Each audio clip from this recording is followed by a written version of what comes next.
Safi. Imo. Safi. Safi. Karim. Karim.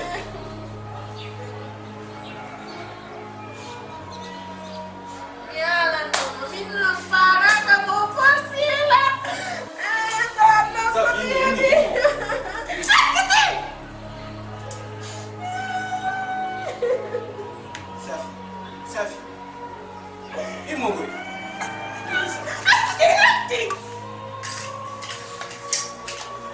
Safi harga, eka. Ayo. Karim.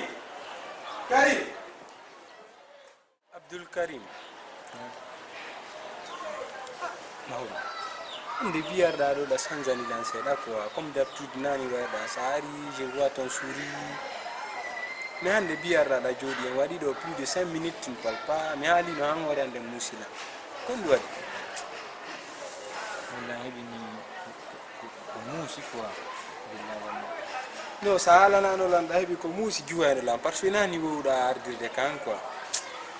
E mi sikkata heɓata ko sattantama ara kan tu ressens dire mo ka Tini nonga dimiyo quoi. ah mawɗo Parce que mi wata ronkude ala ngol no ɗum. billahi tu m'as beaucoup inquiété quoi. C'est que ko entre ami et frère on ko suudu quoi. On mbo grand jon Tango tibiri. Mo waɗi lan piw. Ko mi sikkano kanko wa. So mi yiji ken no. kono wonɗa wullude na gorko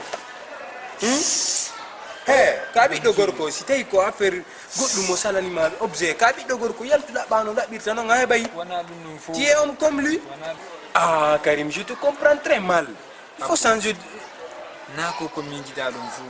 Ɗandi ko ɗum grand jo waɗi lam. nanda Andi nde ñande noddunoma ɗo téléphone minnuma mo yimini lango village juste pour une semaine. ko yawnoɗa kon irogol vieyo Ko ɗum tigiri mi artanma mi tawi jaka mi tawi grand jon. Ɗandi Safika ɓernde an den safika kokkuɗum elle-même. Mi ari mi tawi grand jon jako kanko non mi metti wolugol. ah Karim fi Allah vas-y va droit au but Allah Mi ari mi tawi grand jon e jinku. hon Andi a explique nan. habita hombo Grand jon manduɗa on grand sérif kotirawa on manduɗa on. ha Comme mi ari mi tawdi jaka joni kanko copinal yaltudude jako ɗum o minirnolan village fi jattugol jiɗo an o. Karim ne te prends pas pour un enfant tu es majeur maintenant il se peut que non Karim détrompe-toi grand acci alugol ɗum no ay wonde ara on aru ko grand jon juste pour un service mais ta aɗu ko hakkillema kotomano ama wadde Je ɗum ne de suis pas enfant pour ça. Je suis venu les trouver assis ensemble. La petite, elle est assise sur les pieds de mon grand. non Mais non dire de mal. Karim, Essaye de me comprendre. Karim, Je ne suis pas fou. Karim, est-ce que je me fais comprendre? C'est kotomano ama wadde ɗum.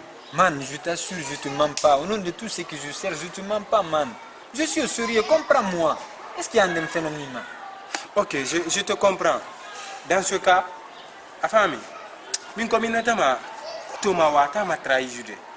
Avant tout ko nene goto ko goto e bion. Dandi kadi fendo arda do hari da fandi moƴƴa. Karim kono ya. Abo tun taw abolan Karim, laisse-moi parler. Laisse-moi parler. Abola mi ala. Malgré ko waɗantama kon fonda inde ko to mano ma trahi jude fi jiwo. He, o jiwo on won kella. Jiwo moƴƴagoy mimi haalanoma ya mi fiwe makko. Mais maintenant, regarde maintenant. Pour Alan, voici les conséquences. Gasi, andi min konu mari ko minama. Voilà, c'est ça que j'ai besoin. J'ai besoin de solutions. Ali konu mari ko minama. On jiwa wata dudda golle makko. Heba kuddi e makko. Mais plutôt ko to ma da wa heba golle makko. A fami? Respect mo joganiramo gila law. Continue on non voix. A fami ka teddinamo fi Allah wadi ko mawnirawo ma. A fami? Jiwunkun c'est une traite. Il faut la haïr. C'est la mo wasi andano mo. Sa yi mo rewa do garta a habbe halmina gordo lawo il faut la haïr. Min si goddo wadiri lan non jiwo. Non, ara min lan ni dien. Mais kotoma ala ko kotoma ko wadata ma bonnere tajorda mo sabudu ma plus forte raison to na yito ma ngongore ma c'est ton frère. Voilà, je suis vraiment désolé.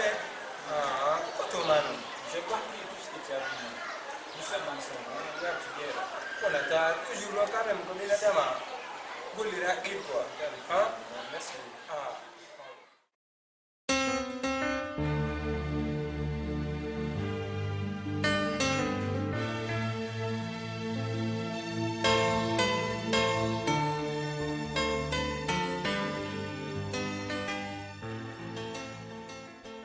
Je ne mérite plus de vivre dans cette vie.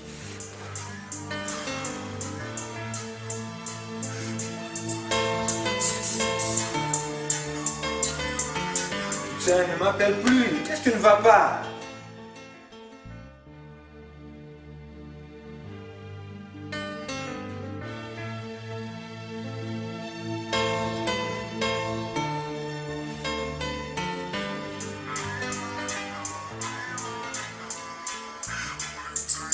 Elle n'a pas honte. Elle n'a même pas honte, quoi. Dieu merci.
Kari. Kari.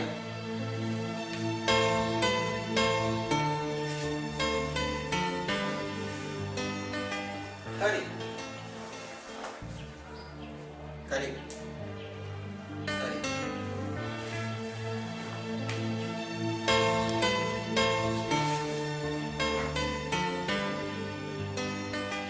Kari, wangu ngono dulu. Kari. Nafanya mambo.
Dani ko nimikala waya ko fu dani mbudun ko re danki yana en kama kite ara la ya do no hanya mi ala ne budi sim yari mi defa na yin itti ko nder suudu mi haala ni ma ha mi ronki gaye ya selirano yeruɗalan fi Allah ma min goy mi ɗa ɗum siɗa faala yilto sancoɗa yaha ƴetta buuɗi ma yaha defana hoore ma mi ala goye mum eyo selano yeruɗalan de fi Allah ma safi halnima goye jaaja minani golle ande yomi wakkilo nani joni mi la yiltare gon fokkiri toon mi yanaen kam akini mbeɗa mi defanaen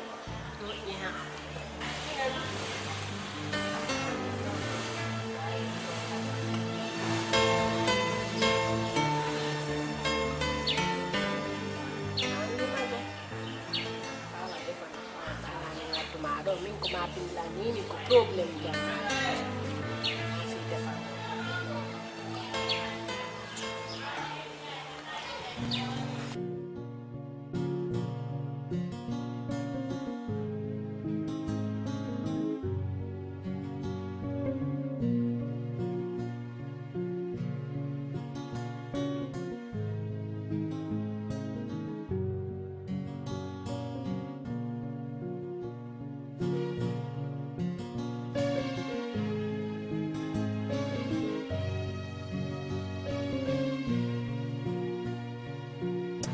Allô?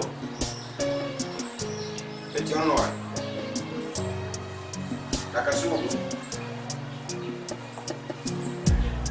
Oso mo sakit davi ulo mi verifique contamo vial dito.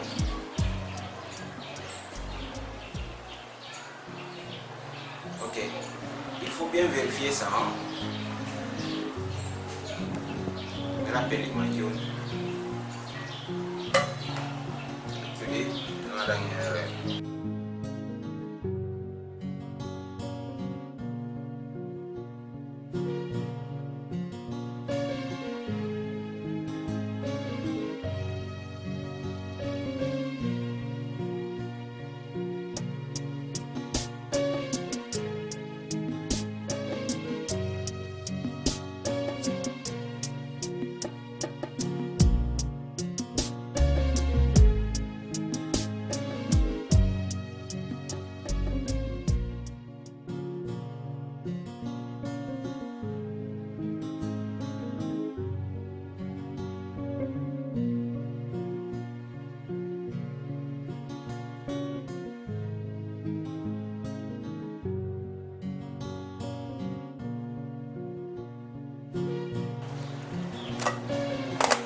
Ande ti ɗum ɗo Na PC mo mi okkunoma on ni kañum e téléphone o kere boni. Ok, écoute-moi. À partir d'aujourd'hui, à partir de l'instant où je te parle, je ne veux plus voir tes objets. Je ne veux plus jamais tes objets. Garde tes objets, la famille. Est-ce que la femme de combien de mal en déco? Donald. Kwa kotira wango towi mi do andi. Mais si ta wadi lango metti, mi hollete min kadi. Honno mi vanjortoma. La famille, kala ko anduda, kila yetti okkimmi mayda sodanimmi. Daru sta hawri la dum dum halna min bi yaltina mi adda. Mais à partir de l'instant fus mi fala ka yabadana. Et puis mi fala ya selza no hiru dala no. A famille, Mi fammi. merci. Kunno tum mi fala.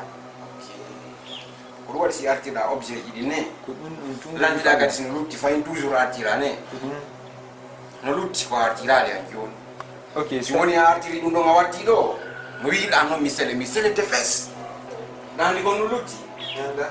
voilà ko dépense an ko ñamuɗa ɗon depuis arɗa ɗo mi falaya tuttu fof dewdanala ɗo mi hetta fof ngara noon simi seɗatama yuru Jamais. si tawi no woni ɗum ɗo wawata ara anda wawata ala jontude ɗum Min ko ɗo mi hala. a famude a jeygo mi waɗani komi o ma woɗani kako ɓay ay foti ɗo joni hara dada Je ne veux plus de paroles, c'est bon, ça suffit. Eka, Garib, bakkintinoɗo nangon noddude na sikka ko faccitoji gonnuɗa fuuta kon banene ko ɗum marta ɗo yore an yawre ma nde mi ƴettata mi heɓata acunani komi wolama kon ko ɗum watta si a andi a fanna jonde piiji tuutu ko ñamuɗa ko nde mbiwɗa ɗo watta ɗo mi heɗa fof ndara noon simi ha jonde ma ande ndaɗe ko ɓuuri kum pay kum añani quoi mi remarquima depuis ko wonnoɗe fuuta wonnoɗen to sokkoy hay si ɗe ñamudara ɗe ñawtude hay si mi ƴetti ko cum tew ka tumbo ñiiri aɗa gonanina ayi an a yiɗaka moƴƴanilan few a yi ɓay ɗo gandi aƴi a yi moƴƴerano ɗon awoni kontu ko non kay mimi andi ko numonika mais ami mi haja kay ko monto da ma ko andara no falle da o yerda sa andi ko on va la ko ya séquence misere tego mi ali no ko watta ko misere tutu ko nyamu da ko watta do nyamu da la ko fo watta do mi eta ndara si tuki te ande ta ko bonda bongo yi la siga min du marché ko ami do ko kon ci wonda sa fijiri do mo dera mi walli ke do mi focca ma han tunan ko non di facci to article ni hatu avance ani kon fara taw la fara taw ya amana don taw se on ngoto min ya amus ko bis go na masal music anga ya mu min ya amu dari no na kami mo mi amai mama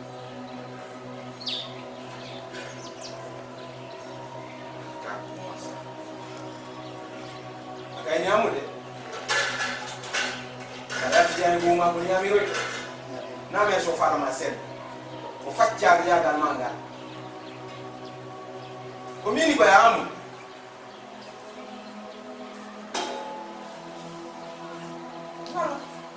aha wati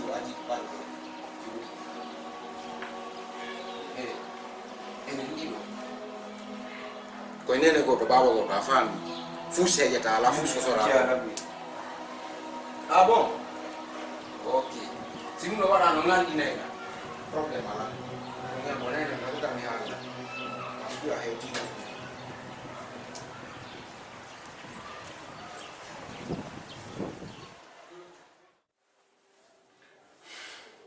Grand ñande fen wiɗa mi arɗo hande min artum wiɗa heɓi programme ko tawi laawi ko mi hewti c'est que somi haalanima sikkay haray ko moni e famille ma omi woni mille jamais mona moni e famille ma o ina marɗo mi anda petit je ne sais pas comment le qualifier petit no ka suuduma ɗo mene kongo men tawi ga kañer suudan ɗo petit men artu mo fuɗɗi darade giri ñalla daro mene kondu waɗi mi ñannan kari miñama kari justement mi haalnima ñande c'est risquant golle ɗe jokkuɗen ɗe c'est risquant on golle ɗo ɓe so naaki e famille y a pas de la famille pas d'amis ni personne ça waɗa ɗeɗo golle ko en tout nous voyons partout dans le monde comment ça marche kono krando ala fa ok mi faami ko farɗo wolde ko mi faami kumpay kun ɗon non kumpay kun ɗon tintoɗa o pay kun ko miñan o janga e woni ko jande makko yotti ɗo oui mais justement il faut trouver quelque part où l'amener quand on sikkiti wonde mo famuno affaire o ɗe ñande na sikkiti c'est rien compris absolument rien qu'il faut son femme pas nous on ne veut personne ici s'il n'y a que nous trois ok dans le cas contraire nous cherchons grand andi piñi ɓuri mi yeyɗo mi wolane ma ka ira guite maɗen ka a faami grand mais fondi tumima grand c'est que mi yi kon kon arde ko e makko quoi ay on non on kaliɗo non un jour il va le dire o wona remplacement ça que o wonata sabu makko noon so wonata o remplacement noon voilà siɗa moƴƴi feere ko ɗo o lebro waɗamo baleydi ça warata mo bugoɗamo few o yaha few c'est ça et tu ko jaɓino ɓe ko gaccen wara ko waɗali traitiya kan mais quand même mi faami ko alɗon ko je vais régler la situation c'est mieux donc dès maintenant je vais voir ok comme ça no wirno no affaire o woni prêt ok ɗan mi si mi jonni o rendez-vous ji ɗi mi respecte ka exactement no wirno no kadi mi ɓeyde toujours mi ɓeydi yo lawa joni ɗon affaire mo o yaadonimo si golle go kadi yalti aɗa mi waɗi yonitu toujours ko confiance on ko e hoɗodiral ngal yo geeji ɗum tisakko yara konto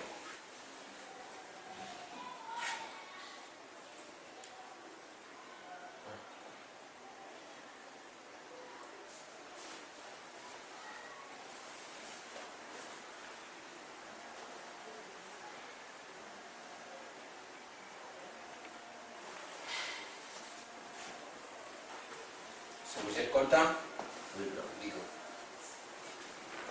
Prince. Oui. Mais surtout, n'oublie pas, on dit toujours, nettoyer, c'est bien, mais ne pas salir, c'est mieux que ça. Donc, je ne sais quoi qui est là, écarte-le toi. Je te compliment. Si, ça va pas aller. Je vais régler la situation. Ok. Bonne journée. Merci beaucoup.